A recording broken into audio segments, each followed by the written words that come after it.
But okay, so all right, now on to Kansas, who beat to open the season. They beat Michigan State.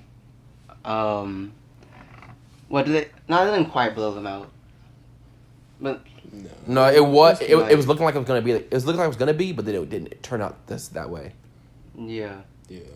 Michigan State fought back. I was like, oh, come on. Yeah. I'm not trying to watch this. Don't break my heart They already. came in ranked number one in the season, until Yep. Duke destroyed Kentucky, and then it's like, oh, okay, you're number one now. Um, But then they lost, and they're like, okay, you're 3.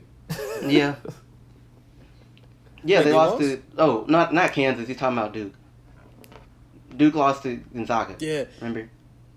Have you ever seen a team get moved down for winning? Oh, Like, I think they're still undefeated, but, like, everybody else is not exactly done better. They play, like, a bigger game, and they're like, yep, so they're better than you. My, It's like, so Yeah, it's I was weird, actually right? listening to Come something on, about bro. this. Apparently, it's actually really rare, and at least since the NCAA tournament started, it's only happened like 2 other times, I think. yeah, Oh jeez. I figured. But KU's been playing some pretty good basketball. Dedrick Lawson has been good for them. They played last week. They played Tennessee, who was I think 5th or 6th in the country at the time. Yeah. That was a good basketball game.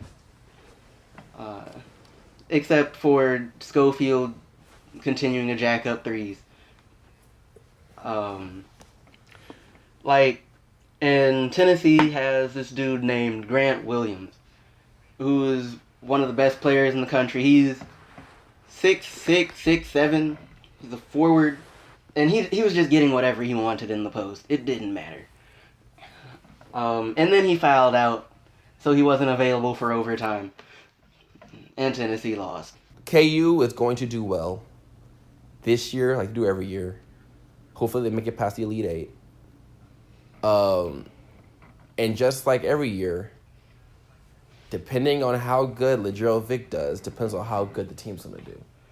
LaGerald Vick was ultimate- amazing in that game. He is the ultimate X factor for the KU team. It has been for quite some time because he's the most important person on the team, in my opinion. He has been for years. If he does well, the team does well. If he does really well, the team does really well.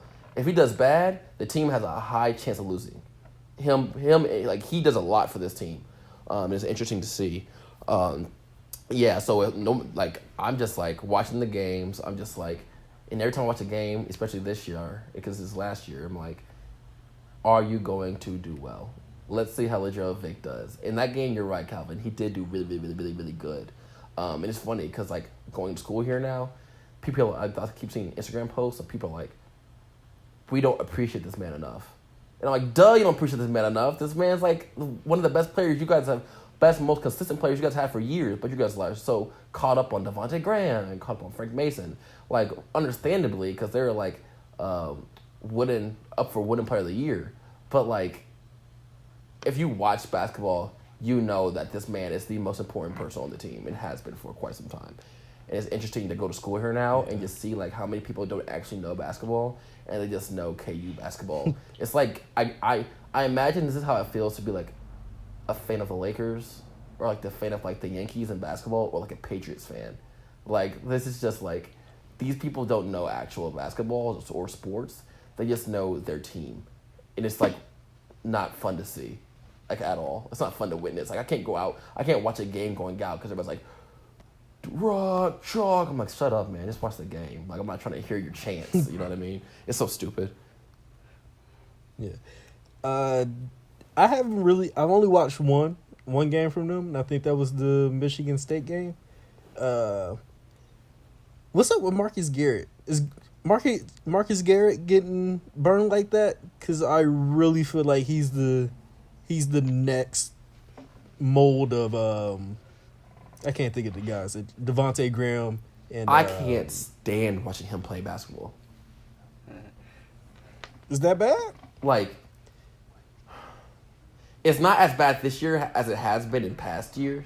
or the past year, or like the last 2 years, how long he's been there, because he's starting to hit like a little bit of a jump shot, and not just be straight hustle man who fouls. But still, like whenever he gets to the game and he sometimes he tries to do a little too much, and it's not like, like, relax, chill. That's not your game yet. You know what I mean? Like, it's just, I don't know. Like, watching him play basketball is incredibly frustrating, to me at least. To other people, it might not be, but I'm not sure how Calvin feels about it. I paid him zero attention, so take from that whatever you will. I paid him zero attention. There you go. Yeah. You don't need to pay him attention. So, but I say that like he's the next up when it comes to guards because he's only a sophomore.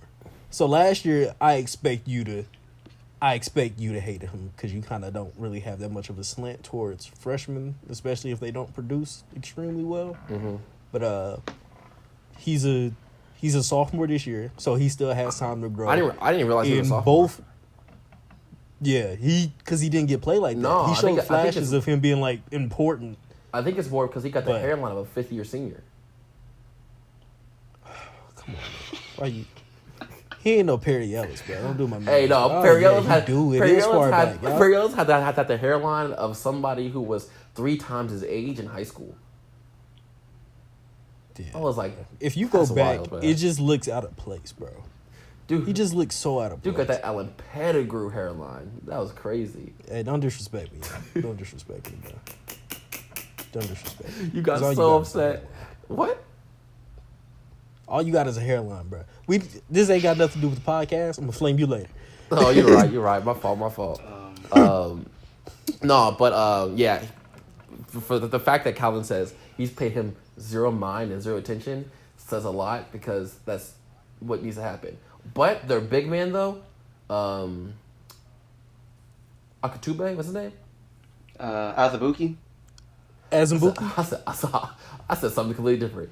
Azubuike, he's not just finishing around the rim this year. He's like giving him the ball down low for post ups, and it's just like, and just looking solid. Like clearly, like he must have went out and got that he did the NBA combine this past year. And he came back after doing that, and he must have been like, "No, I gotta work on some stuff because I wasn't getting drafted at all." They couldn't have told him about his free throws though.